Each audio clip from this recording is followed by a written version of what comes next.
controller's engines know their work. Gordon likes pulling the express, Thomas likes his branch line, and Percy likes taking the mail, but none of them like being a middle engine. It's no fun being stuck in the middle. One morning, Percy was cheerfully collecting coal trucks from the Selters' yards, where Harry and Bert worked. They like to play tricks on steam engines. Percy didn't want to fall their tricks again, but before he knew it, he was stuck in the middle. "Oh, bother," chuffed Percy crossly. "Little green piggy in the middle," Harry teased. Percy's driver was cross. With trucks in front of him and trucks behind, Percy had to go slowly. James was in the yard where Percy flew slowly by. "It's so Coach Percy," laughed James.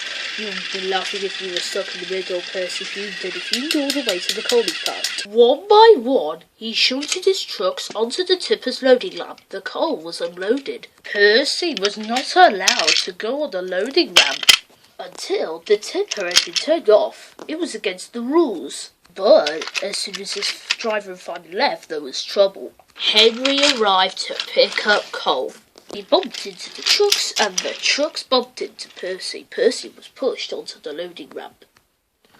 "Help!" cried Percy.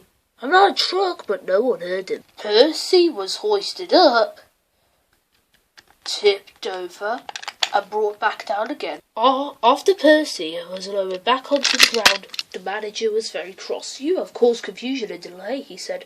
"I'll have to report this for the Fat Controller." That night, the Fat Controller spoke severely to Percy. "I am very disappointed in you, Percy," he said.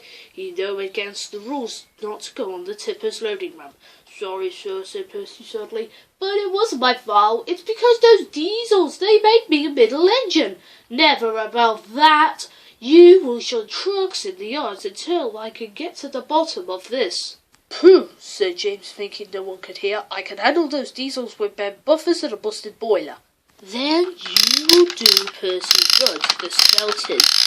"Yes, sir," said James. The next day, James arrived at the Spelter. He was determined not to be tricked by Harry and Bert. "Hello, James," oozed Harry, come to learn a thing or two, knows who know. "Just get my trucks ready and stay out of my way," puffed James importantly. "Yes, sir," Bert chimed greasily. James backed up to his trucks. He had certainly fooled Harry and Bert, but he was wrong. "Little red piggy in the middle," chortled Harry. "Just like Percy," cheered Bert. "I am not like Percy," puffed James. "I am not a middle engine and I'm not moving." And he didn't. When the Fat Controller heard the news, he sent Percy to fetch James. This made Percy happy. He buffered up to James and took him along with all the trucks to the docks. "Right on time," said the manager, "but what is that big red engine doing in the middle?" "Learning," replied Percy. "Learning what?" "Learning to be a middle engine." James covered himself with steam, hoping no one would recognise him, but it was no good. There was only one big red engine on the island, and everyone knows his name was James.